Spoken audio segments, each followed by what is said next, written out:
A good lotus tuber will have at least 2 full internodes.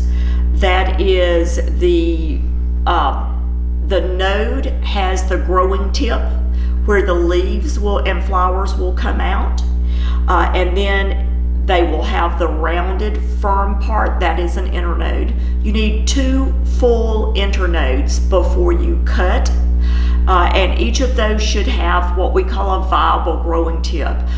Growing tips where leaves and flowers are going to come out. They should normally be firm to the touch. A lot of times the growing tips are the little leaves that are going to be coming out, which may be several inches long. Generally, those will be covered in what is known as a growth sheath. It is black. So don't mistake that growth sheet for a dead growing tip. It will come off by itself. You have to be very careful about trying to pull it off because it's very easy to break the growth tips if you try to remove that sheath.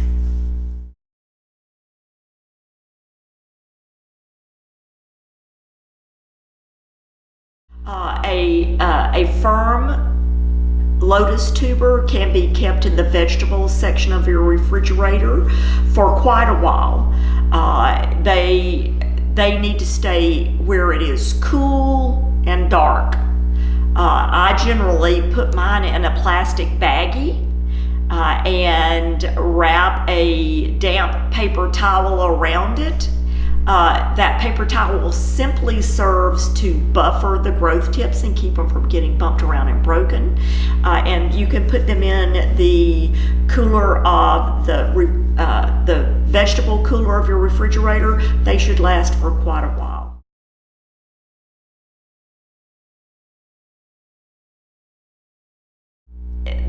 The best time to plant a tuber is dependent on where you live and your climate. You can plant them just a little bit before your spring starts because they're still dormant. If you're just planting your lotus tuber, probably plant that lotus tuber when your nighttime temperatures are between 45 and 55.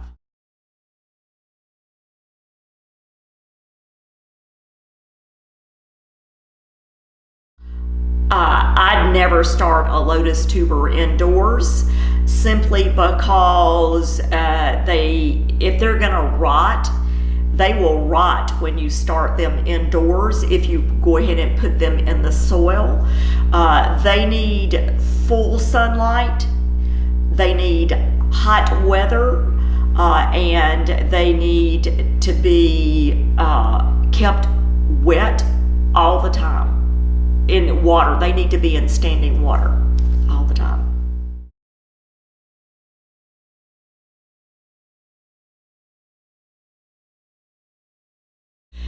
Generally, I wait till a lotus tuber has produced 1 to 2 standing leaves, and then I will give it a half of the dose that would be required for the size pot that you have your lotus in. I would give it a half a dose. Wait until it's time, till the directions on whatever fertilizer you're using say to fertilize it again. At that point, I would give it a full dose of fertilizer. You can do that through the summer, but you want to stop as you get toward the end of the summer. The last fertilization should be a half dose, and then you want that fertilizer to be fully depleted from the pot before the plant goes fully dormant. So I usually stop fertilizing mine in mid-August. But it's very common that people think the yellow of over-fertilization is a under-fertilization and they overdo it. Right. It is kind of hard to tell whether your plant needs fertilizer or whether you've over-fertilized it. If you've over-fertilized it, that's called chlorosis. The entire leaf will turn yellow. You'll see green veins in it. And at that point, you might want to dump the water out put fresh water in, that will dilute the fertilizer that's in there. Generally, those chlorotic leaves will not recoup very well and turn, if they haven't been damaged too badly, they will turn back green. But otherwise, if you catch it in time so that you haven't totally burned the plant up, they will send up new leaves very quickly.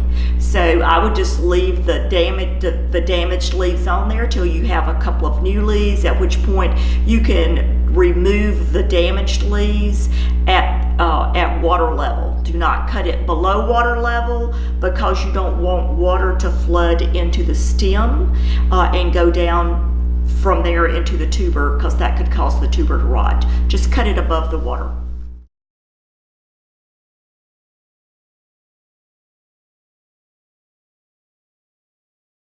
That lotus plant should bloom the first year. However, the blooming is dependent, number one, on the type of the plant, the amount of sunlight, the temperature, and the amount of fertilizer that you give it. Those things will all play into whether or not your lotus blooms and how often it blooms. You need to make sure, number one, that your plant gets at least 6 to 7 hours of direct hot sunlight. It's almost impossible to get them too hot. They like for the water in the pot to be 95 degrees. I've had water in the pot hotter than that, and they bloom like crazy. So just make sure they are outside plants. Grow your lotus outside, and then when it is has several buds that are ready to open, at that point, if you've got it in a manageable pot, you can bring it inside and enjoy the blooms inside. But once the blooms are gone, you need to put it right back out. 4 or 5 days inside is all that they can handle their outside plants.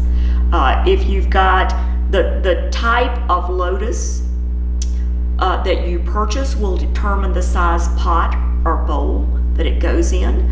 If it is a miniature or a dwarf lotus, you can probably put it into a smaller pot.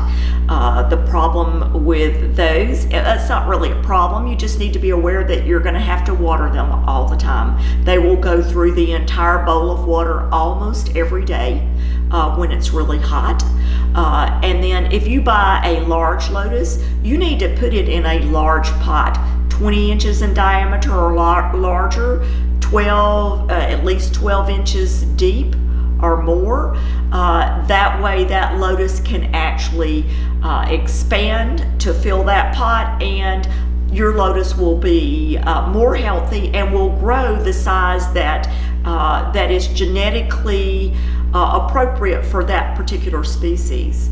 A miniature lotus usually is 18 inches or less in height. A dwarf lotus is usually 3 feet or less in height.